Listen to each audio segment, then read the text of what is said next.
ভিডিওটা ছিল এক সপ্তাহ আগের, যখন আমরা বাড়িতে গিয়েছিলাম ষষ্ঠী খেতে। তো হ্যালো, হাই এভরিওয়ান, সবাই কেমন আছো? আশা করছি সবাই ভালো আছো। আমার নতুন আরেকটা ভিডিওতে সবাইকে জানাচ্ছি ওয়েলকাম। তো শনিবারে ও স্কুল থেকে আসার পর কিন্তু আমরা রেডি হয়ে বেরিয়ে পড়লাম বাড়িতে যাওয়ার জন্য, কারণ মা আমাদেরকে দেবে ষষ্ঠী। বাঙালিদের সব পুজো পার্বণের মধ্যে এই ষষ্ঠী পুজোটা আমার ভীষণ ভালো লাগে। আর এইদিকে মা প্রসাদ বাড়ছিল আমাদেরকে দেওয়ার জন্য। তো প্রসাদ খেয়ে কিন্তু রেডি হয়ে গেলাম ষষ্ঠী নেওয়ার জন্য।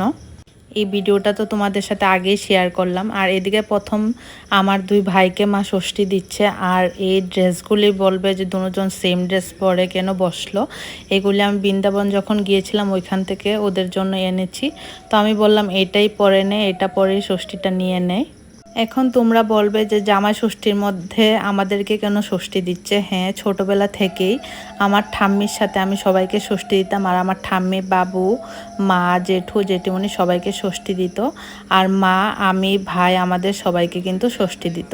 তো এটাই এখনও চলে আসছে সেমভাবে। তারপর ওদেরকে দেওয়ার পর কিন্তু আমরাও বসে গেলাম ষষ্ঠী নেওয়ার জন্য।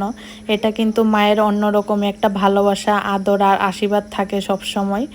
এদিন কিন্তু মা মন ভরে সবাইকে আশীর্বাদ করে। মারা তো সবসময় আশীর্বাদ করে, কিন্তু এই দিনটা কিন্তু অন্যরকমই থাকে।